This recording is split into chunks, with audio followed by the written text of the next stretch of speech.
I'm going to tell you a story that still keeps me up at night. A story about a hole in the earth so vast and so deep that it swallowed the souls of tens of thousands of men, including my own brother, Marco. It started with a discovery so innocent, so pure, that it's almost sickening to think what it unleashed. Imagine a young boy, maybe 7 or 8 years old, playing near a small stream on his father's farm. Just another sweltering afternoon in the Brazilian state of Pará. He wasn't looking for trouble. He was just a kid playing in the mud. But then, he stumbled upon a pebble that wasn't like the others. It was heavy, dense, and glinted with a dull, unmistakable yellow. He didn't know it, but that little boy with that simple, shining stone had just detonated a gold rush that would become a legend, a scar on the face of Brazil, and a tragedy that cost me the only family I had left. Was it God's blessing or a curse dressed in gold? After you hear what I went through and what I saw in that monstrous pit, tell me, was I right to walk away and never look back?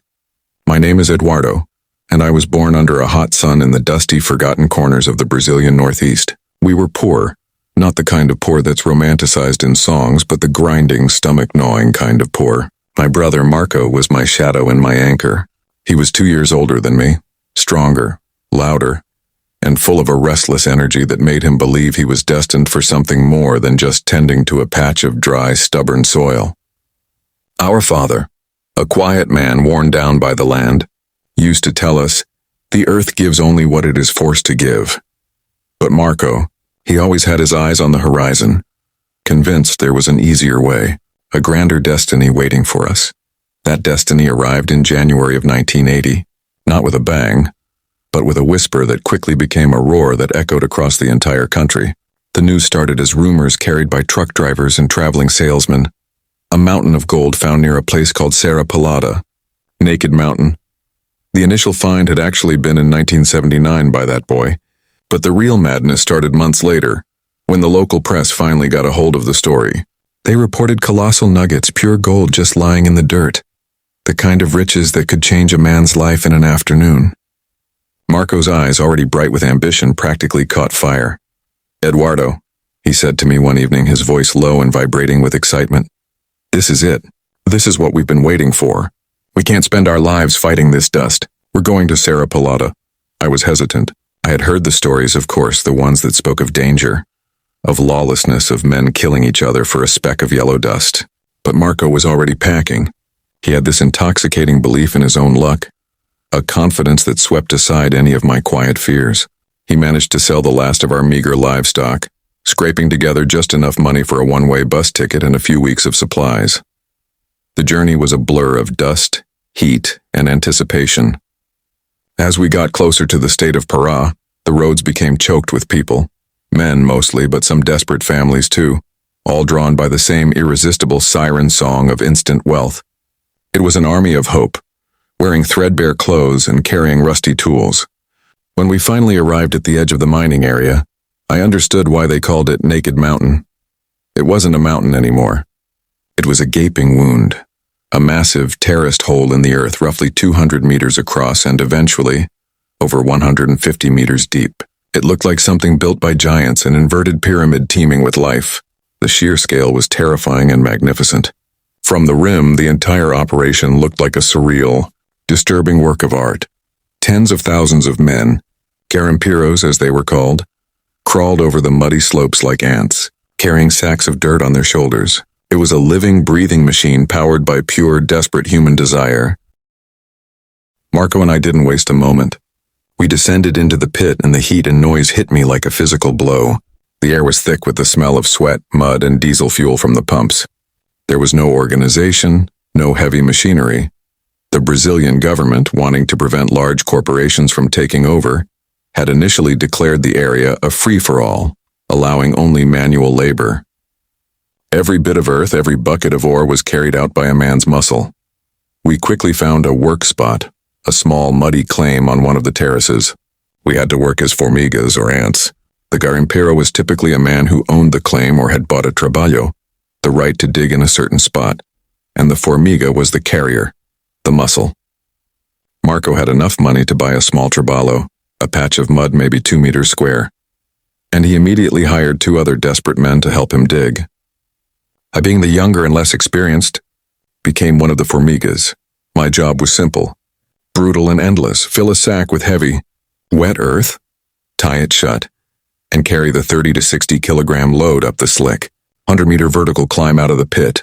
The slopes were treacherous, a moving river of mud and slippery rock, and a single misplaced step could send you tumbling down into the crowd below, possibly to your death. There were no safety measures, no harnesses, just the raw power of your legs and the burning desire for the payoff. We made maybe 30 or 40 trips a day, a cycle of pain, exhaustion, and brief feverish hope. The sheer humanity of the place was overwhelming. This was the rawest form of capitalism I have ever witnessed. There were no rules that mattered except the ones you made with your own strength. Fights were constant over claims, over water, over a woman, or simply over a dirty look. The camp above the mine, a sprawling, ramshackle city of wood and corrugated iron, was a study in contrasts. At one end, men gambled away a lifetime's fortune on a single throw of the dice. At the other, men starved because they hadn't found a single speck of gold in weeks. I saw a man shot dead over a dispute about a bucket of dirt. The next day, his claim was being worked by someone else, and the day after that, the entire incident was forgotten. Life was cheap in Serra Pelada. Only gold held any real value. Marco, bless his heart, worked like a maniac. He had a singular focus, driving himself and the men he hired mercilessly. He was convinced the mother lode was right beneath his feet. After 2 weeks of backbreaking labor, Marco finally hit pay dirt. It wasn't a massive nugget, not the stuff of legends, but a significant vein of rich gold-bearing clay. He had a good day, maybe $5,000 worth of gold at the current price. He was ecstatic, grinning from ear to ear, finally validated in his belief. "See, Eduardo, I told you, our lives are changed," he shouted over the din, holding up a small, heavy pouch of raw gold dust. But the gold did something to him. That first taste of success, of having money that felt real, changed the way he looked at the world. And more importantly, the way he looked at the men around him. He became harder, more suspicious, and obsessively focused on his claim. He started to see everyone, even me, as a potential threat to his burgeoning fortune. I tried to talk sense into him. "Marco, we have enough now. We can leave. We can go back home, buy a proper house, and start a real business." He just laughed, a harsh, dismissive sound. "Leave now? Eduardo, this is just the beginning. Look at this hole. It's still full of gold. I'm not leaving until I'm a rich man, a true millionaire. Don't you see? We can't go back to just being comfortable. We need to be powerful." I stayed, not for the gold anymore, but for Marco. He was slipping away, consumed by the greed that infected the entire camp like a fever. Our little claim became a source of constant tension. He'd accuse his hired men of stealing a few grains of dust, leading to bitter arguments. He even started counting the gold I brought up on my trips, his eyes narrowing in suspicion. I felt the connection between us, the shared hardship of our childhood, slowly dissolve into the acidic reality of the gold rush. The work continued, day after day, week after week. The pit got deeper, the slopes got slicker, the atmosphere got darker. Every time a storm rolled in, the pit would flood, and the entire operation would grind to a halt, the water turning the gold-rich soil into a deadly, inescapable sludge. It was during one of these terrible rainy seasons, about 3 months into our time there, that the true madness reached its peak. The initial, easy gold had mostly been taken. Now the digging was harder, deeper, and the rewards fewer. The desperation ratcheted up. Men who had come with hope were now trapped, unable to leave because they had nothing to show for their pain, and unwilling to leave because the next scoop of mud might be the one that delivered a fortune. It was a psychological trap, a vicious cycle fueled by the promise of immediate total redemption. I remember watching an old man, one of the original garimperos, break down sobbing on the edge of the pit. He had been digging in the same spot for a month, found nothing, and had spent his last cruzeiro on food. He was simply out of time and luck. The next morning, his body was found at the bottom of the pit, an anonymous casualty of the mountain's hunger. Nobody paused their work for him. So that's the situation I was in, and I had to make a choice. I had a brother who was turning into a stranger, driven by a blinding greed.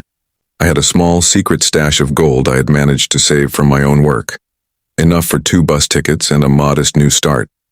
And I had the horrifying daily reality of the pit, which was claiming lives with increasing regularity. Marco, after a string of bad luck, was frantic. He started making dangerous deals, borrowing money at exorbitant interest rates from the bicheros, the illegal money lenders who were the real power in the camp. Before I tell you what happened next, what final act of madness drove me away, I want you to pause and comment below what you would have done in my shoes. Would you have stayed to try and save your brother from his obsession? Or would you have taken your own freedom and run, leaving the gold and the death behind? My choice was forced upon me on a Tuesday. A day that felt no different from any other except for the heavy, suffocating silence that preceded the chaos. Marco had borrowed a significant sum, betting it all on a single deep trench he was convinced contained a forgotten pocket of gold. He had promised the bichero a return by sundown. The sun was already dipping below the horizon, casting long, bloody shadows across the pit, and Marco's trench was yielding nothing but hard, barren clay. He was furious, his face a mask of sweat, mud, and panic. He screamed at his hired men, accusing them of laziness, of not digging deep enough, until they simply threw down their shovels and walked away, not wanting to be part of his impending disaster. I stayed with him, trying to calm him down. Marco, it's not worth it. The money lender, we can explain. We can offer him what we have left and we leave tonight, please.